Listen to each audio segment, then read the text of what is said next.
So hey guys, ಹೇಗಿದ್ರೆ ಎಲ್ಲರೂ ಚೆನ್ನಾಗಿದ್ದೀರಾ ಅಂತ ಅನ್ಕೋತೀನಿ. ನೀವು ತುಂಬಾ ಜನ ನೋಡ್ತಾ ಇರುವಂಥದ್ದು ವಾಟ್ಸಪ್ನಲ್ಲಿ, ರೀಲ್ಸ್ನಲ್ಲಿ, ಇನ್ಸ್ಟಾಗ್ರಾಮ್ನಲ್ಲಿ ನೋಡ್ತಾ ಇರುವಂಥದ್ದು ವಾಟ್ಸಪ್ದ ಅಲ್ಟರ್ನೇಟಿವ್ ಇಂಡಿಯನ್ ಆ್ಯಪ್ ಬಂದಿರುವಂಥದ್ದು, ಸ್ವದೇಶಿ ಆ್ಯಪ್ ಬಂದಿರುವಂಥದ್ದು ಅಂತ. ಸೊ ಇದರ ಹೆಸರು ಏತರ್ ಅಂದ್ಬಿಟ್ಟು. ಸೊ ನೀವು ಇದನ್ನ ಅರಟ್ಟೆ ಅಂತಲೂ ಕರಿಬೋದು ಮತ್ತು ನೀವು ಅರತ್ತೈ ಅಂತಲೂ ನೀವು ಕರಿಬೋದು. ಸೊ ಇದರಲ್ಲಿ ತುಂಬಾ ಒಂದು ಮೀಡಿಂಗ್ ಇರುವಂಥದ್ದು. ಇದನ್ನ ಒಂದು ಟ್ರಾನ್ಸ್ಲೇಟ್ ಮಾಡಿದ್ರೆ ನಮ್ಮ ಕನ್ನಡದಲ್ಲಿ ಇದು ನಾರ್ಮಲ್ ಚಾಟ್ ಅಂತ ಈ ರೀತಿ ಒಂದು ಇದರ ಒಂದು ವರ್ಡ್ ಇರುವಂಥದ್ದು. ಸೊ ಇದನ್ನು ಯೂಸ್ ಮಾಡ್ಬೋದಾ, ಇದರಲ್ಲಿ ಏನೇನು ಫೀಚರ್ಸ್ಗಳಿವೆ ಅಂತ ನಿಮಗೆ ಕಂಪ್ಲೀಟಾಗಿ ಮಾಹಿತಿನ ತಿಳಿಸ್ಕೊಡ್ತೀನಿ. ಅದಕ್ಕಿಂತ ಮೊದಲು ಇದುವರೆಗೂ ನಮ್ಮ ಚಾನಲ್ಗೆ ಇನ್ನೂ ನೀವು ಸಬ್ಸ್ಕ್ರೈಬ್ ಮಾಡ್ಕೊಂಡಿಲ್ಲ ಅಂದರೆ ನಮ್ಮ ಚಾನಲ್ನ ಸಬ್ಸ್ಕ್ರೈಬ್ ಮಾಡಿ ಮತ್ತು ಪಕ್ಕದ ಬೆಲ್ ಐಕಾನ್ ಕೂಡ ಕ್ಲಿಕ್ ಮಾಡಿ. ನೋಡಿರಿ, ವಿಡಿಯೋನ ಸ್ಟಾರ್ಟ್ ಮಾಡಿ ಗೈಸ್. ಹೌದು, ಫೈನಲಿ ವಾಟ್ಸಪ್ದು ಒಂದು ಅಲ್ಟರ್ನೇಟಿವ್ ಆ್ಯಪ್ ಬಂದಿರುವಂಥದ್ದು ಅರತ್ತೈ. ಸೊ ಇದರಲ್ಲಿ ನೀವು ನಾರ್ಮಲ್ ಚಾಟಿಂಗ್ನು ಮಾಡ್ಬೋದು. ಇದರಲ್ಲಿ ನಿಮಗೆ ಇನ್ನೊಂದು ಆಪ್ಷನ್ ಇದೆ, ಇಲ್ಲಿ ನೀವು ಮೀಟಿಂಗ್ ಕೂಡ ನೀವು ಮಾಡ್ಬೋದು, ಮೀಟಿಂಗ್ನ ಸೆಟ್ ಕೂಡ ಮಾಡ್ಬೋದು. ಇಲ್ಲಿ ತುಂಬಾ ಫೀಚರ್ಸ್ ಇರುವಂಥದ್ದು, ಈಸಿ ಟು ಯೂಸ್ ಇರುವಂಥದ್ದು. ವಾಟ್ಸಪ್ದಲ್ಲಿ ನೀವು ಯಾವ ರೀತಿ ಚಾಟ್ನ ಮಾಡ್ತಾರೆ ಇದರಲ್ಲೂ ಅದೇ ರೀತಿ ಒಂದು ಚಾಟ್ ಇರುವಂಥದ್ದು. ಇದರ ಜೊತೆಗೆ ನಿಮಗೆ ಇಲ್ಲಿ ಸ್ಟೋರಿನೂ ಆ್ಯಡ್ ಮಾಡ್ಬೋದು ನೀವು, ಮತ್ತು ಇಲ್ಲಿ ಮೀಟಿಂಗ್ನೂ ಕೂಡ ಮಾಡ್ಬೋದು. ಇದೊಂದು ಎಕ್ಸ್ಟ್ರಾ ಫೀಚರ್ ಅಂತ ಹೇಳ್ತೀನಿ. ಮತ್ತು ನಿಮಗೆ ಎಮೋಜೀಸ್ ಆಗಿರುವಂಥದ್ದು ತುಂಬಾ ಇದೆ. ಬಟ್ ಆದರೆ ಇಲ್ಲಿ ನೀವು ನೋಡಿದ್ರೆ ಇದೇ ಫಸ್ಟ್ ಈ ಒಂದು ಆ್ಯಪ್ ಲಾಂಚ್ ಆಗಿದ್ದ ಇಲ್ಲ, ಇದು 2021ರಲ್ಲಿ ಈ ಒಂದು ಆ್ಯಪ್ ಲಾಂಚ್ ಆಗಿತ್ತು. ಇದಕ್ಕಿಂತ ಮೊದಲು ಹೈಕ್ ಅಂತ ಒಂದು ಆ್ಯಪ್ ಇತ್ತು, ಅದು ಇಂಡಿಯನ್ ಆ್ಯಪು. ಸೊ ಅದು ಕೂಡ ಒಂದು ಫೇಲಿಯರ್ ಅಂತಲೇ ಹೇಳ್ತೀನಿ. ಯಾಕಪ್ಪ ಅಂತಂದರೆ ಇಂಡಿಯನ್ದು ತುಂಬಾ ಆ್ಯಪ್ಸ್ಗಳು ಫೇಲಿಯರ್ ಆಗೋಕ್ಕೆ ಕಾರಣ ಏನಪ್ಪ ಅಂದರೆ ಅದರ ಒಂದು ಕೆಪಾಸಿಟಿ ಇರೋದಿಲ್ಲ. ಯಾವ ರೀತಿ ಅಪ್ಪ ಅಂತಂದರೆ ಇವಾಗ ನೋಡಿ, ವಾಟ್ಸಪ್ನಲ್ಲಿ ಎಂಡ್ ಟು ಎಂಡ್ ಎನ್ಕ್ರಿಪ್ಷನ್ ಇದೆ. ಸೊ ಈ ಒಂದು ನೀವು ಅರ್ತೆಯಲ್ಲಿ ನೋಡ್ತಿರಲ್ಲ, ಅದು ಇಲ್ಲ. ಎಂಡ್ ಟು ಎಂಡ್ ಎನ್ಕ್ರಿಪ್ಷನ್ ಅಂದರೆ ನಿಮಗೆ ಆಮೇಲೆ ಅದನ್ನು ತಿಳಿಸ್ಕೊಡ್ತೀನಿ. ಇಲ್ಲಿ ಮೊದಲು ಹೈಕ್ನ ನೋಡ್ಬೋದು ನೀವು.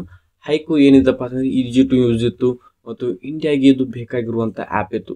ಸೊ ಇಂಡಿಯಾ ಜನರು ಇದಕ್ಕೆ ಸಪೋರ್ಟ್ ಮಾಡಲಿಲ್ಲ. ಯಾಕಪ್ಪ ಅಂತಂದರೆ ತುಂಬಾ ಒಂದು ಅಪ್ಡೇಟ್ ಇರಲಿಲ್ಲ. ಸೊ ಇದರಲ್ಲಿ ಒಂದು ಸ್ವಲ್ಪ ಒಂದು ವಾಟ್ಸಪ್ ಚಾಟ್ಸ್ಗಳಿಂದ ಅದು ಲೀಕ್ ಆಗೋಕ್ಕೆ ಸ್ಟಾರ್ಟ್ ಮಾಡ್ತು. ಇದರಿಂದ ಅಂದರೆ ಚಾಟ್ಗಳು ಲೀಕ್ ಆಗೋಕ್ಕೆ ಸ್ಟಾರ್ಟ್ ಆದವು. ಸೊ ಇದರಿಂದ ಇದೊಂದು ಸೆಟ್ ಡೌನ್ ಆಗೋಕೆ ಬಂತು. ಇದು ಕಂಪ್ನಿಗ ಬಂದು ಕೂಡ ಆಗಿದೆ. ಇನ್ನು ನಾವು ಅರ್ಥ ಬಗ್ಗೆ ಮಾತನಾಡಿದ್ರೆ ಗೈಸ್, ಇಲ್ಲಿ ಒಂದು ಮೇನ್ ಫೇಲಿಯರ್ ಏನಿದೆಯಪ್ಪ ಅಂತಂದರೆ ಎಂಡ್ ಟು ಎಂಡ್ ಎನ್ಕ್ರಿಪ್ಷನ್ ಇದರಲ್ಲಿ ಇಲ್ಲ. ಎಂಡ್ ಟು ಎಂಡ್ ಎನ್ಕ್ರಿಪ್ಷನ್ ಅಂದರೆ ಏನಂದರೆ ನಿಮಗೆ ಈಸಿ ವೇ ಒಳಗೆ ಹೇಳ್ಕೊಡ್ತೀನಿ. ನೀವು ನಿಮ್ಮ ಸ್ಮಾರ್ಟ್ಫೋನಿಂದ ಯಾರಿಗಾದ್ರೂ ಒಂದು ಚಾಟ್ನ ಕಳಿಸಿದ್ರೆ, ಯಾರಿಗೊಂದು ಮೆಸೇಜ್ನ ಕಳಿಸಿದ್ರೆ, ಅದು ಅವರ ಸ್ಮಾರ್ಟ್ಫೋನಲ್ಲಿ ಮಾತ್ರ ಡಿಕೋಡ್ ಆಗುವಂಥದ್ದು.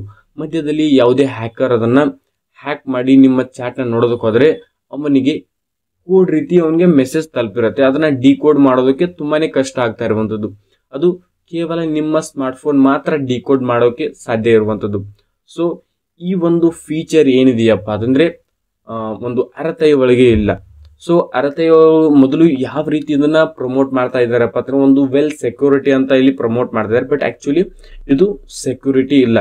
ಬಟ್ ಇಂಡಿಯಾ ಆ್ಯಪ್ ಅಂತ ನೀವು ಕನ್ಸಿಡರ್ ಮಾಡಬಹುದು. ನೀವು ಒಂದು ಸೆಕ್ಯೂರಿಟಿ ನಿಮಗೆ ಅಷ್ಟೊಂದು ಮ್ಯಾಟರ್ ಆಗೋದಲ್ಲ. ಇರಲಿ, ನಾವು ಏನು ಕ್ಯಾಶುವಲ್ ಆಗಿ ನಾವು ಮೆಸೇಜ್ ಮಾಡ್ತೇವೆ ಅಂದರೆ ಮಾಡ್ಬೋದು. ಮತ್ತು ಇವರು ಪ್ರಾಮಿಸ್ ಕೂಡ ಮಾಡಿದ್ದಾರೆ, ನಾವು ಎಂಡ್ ಟು ಎಂಡ್ ಎನ್ಕ್ರಿಪ್ಷನ್ನ ನಿಮಗೆ ತಂದು ಕೊಡ್ತೀವಿ, ನೀವು ಸ್ವಲ್ಪ ಅದು ಟೈಮ್ ಹಿಡಿಯುತ್ತೆ ಅಂತ ಹೇಳಿದ್ದಾರೆ. ಅಲ್ಲಿ ಮಟ್ಟ ನೀವು ವೇಟ್ ಮಾಡ್ಬೋದು. ಇದು ನನ್ನ ಒಪಿನಿಯನ್ ಆಗಿರುವಂಥದ್ದು. ಮತ್ತು ನೀವು ನನಗನ್ಸುತ್ತೆ ಇದನ್ನು ಸುಮ್ಮನೆ ನೀವು ಯೂಸ್ ಮಾಡಿ ಅಂತಾನೆ ಹೇಳ್ತೀನಿ. ಯಾಕಪ್ಪ ಅಂತಂದರೆ ಇಂಡಿಯಾ ಆ್ಯಪ್ ಇರುವಂಥದ್ದು ಸುಮ್ಮನೆ ನೀವು ಕ್ಯಾಶುವಲ್ ಚಾಟಿಂಗ್ ಮಾಡೋದಕ್ಕೆ, ನೀವು ಸ್ಟೋರಿನ ಆ್ಯಡ್ ಮಾಡೋದಕ್ಕೆ ಇರುವಂಥದ್ದು. ನೀವು ಎಷ್ಟು ಯೂಸ್ ಮಾಡ್ತೀರಾ ಅವರಿಗೆ ಒಂದು ಸ್ವಲ್ಪ ಬ್ಯಾಕ್ ಬೋನ್ ಸಿಕ್ಕಂಗಾಗುತ್ತೆ. ಅವರು ಏನಾದರೂ ಇದರಲ್ಲಿ ಹೊಸ ಫೀಚರ್ನ, ಹೊಸ ಸೆಕ್ಯೂರಿಟಿನ ಆ್ಯಡ್ ಮಾಡೋದಕ್ಕೆ ಅವ್ರಿಗೂ ಸ್ವಲ್ಪ ಫಂಡ್ ಸಿಗುತ್ತೆ. ನೀವು ಇದನ್ನು ಯೂಸ್ ಮಾಡಲಿಲ್ಲ ಮತ್ತು ಇದನ್ನು ಇದೇ ರೀತಿ ಉಳಿತು ಅಂದರೆ ಇವ್ರಿಗೆ ಏನು ಮುಂದೆ ಮಾಡೋದಕ್ಕೆ ಹಾದಿ ಇರೋದಿಲ್ಲ. ಇವರು ಅಪ್ಡೇಟ್ ಆಗೋದಕ್ಕೆ ಟೈಮ್ ಸಿಗೋದಿಲ್ಲ ನೋಡಿ ನೀವು. ಮತ್ತು ಇಲ್ಲಿ ಇನ್ನೊಂದೇನು, ನೀವು ಅಪ್ಡೇಟ್ ಆಗ್ತಾ ಹೋಗಬೇಕಾಗುತ್ತೆ. ಆ್ಯಕ್ಚುಲಿ ಎಂಡ್ ಟು ಎಂಡ್ ಎನ್ಕ್ರಿಪ್ಷನ್ನು ವಾಟ್ಸಪ್ದಲ್ಲಿ ನಿಮಗೆ 2016ರಲ್ಲಿ ಇದು ಲಾಂಚ್ ಆಗಿರುವಂಥದ್ದು ಆವಾಗ. ಸೊ ಇಲ್ಲಿ ಇವರು ಏನು ಮಾಡಬೇಕಪ್ಪ ಅಂತಂದರೆ ಎಂಡ್ ಟು ಎಂಡ್ ಎನ್ಕ್ರಿಪ್ಷನ್ನ ಇವರು ಒಂದು ಅರ್ಥ ಒಳಗೆ ತಂದರೆ ಇದು ಲಾಂಚ್ ಅಂದರೆ ಇದು ಒಂದು ರನ್ ಆಗುವ ಸಾಧ್ಯತೆ ಇರುವಂಥದ್ದು. ಮತ್ತು ಆದಷ್ಟು ಜನ ನೀವು ಇದನ್ನು ಒಂದು ಇನ್ಸ್ಟಾಲ್ ಮಾಡ್ಕೊಂಡು ಯೂಸ್ ಮಾಡೋದಕ್ಕೆ ಟ್ರೈ ಮಾಡಿ ಅಂತ ಹೇಳ್ತೀನಿ. ಸೊ ಫೈನಲಿ ವಿಡಿಯೋದಲ್ಲಿ ಕಂಪ್ಲೀಟಾಗಿ ಮಾಹಿತಿಯನ್ನು ತಿಳಿಸ್ಕೊಟ್ಟಿದ್ದೀನಿ. ವಿಡಿಯೋ ಇಷ್ಟ ಆದರೆ ವಿಡಿಯೋಕ್ಕೊಂದು ಲೈಕ್ ಮಾಡಿ, ಹಾಗೂ ನಮ್ಮ ಚಾನಲ್ಗೆ ಇನ್ನೂ ಸಬ್ಸ್ಕ್ರೈಬ್ ಆಗಿದ್ರೆ ನಮ್ಮ ಚಾನಲ್ನ ಸಬ್ಸ್ಕ್ರೈಬ್ ಮಾಡಿ ಮತ್ತು ಪಕ್ಕದ ಬೆಲ್ ಐಕಾನ್ ಕೂಡ ಕ್ಲಿಕ್ ಮಾಡಿ. ಮುಂದೆ ನೋಡೋದು ಸಿಕ್ಕಿಲ್ಲ. ಟಾಟಾ, ಬಾಯ್.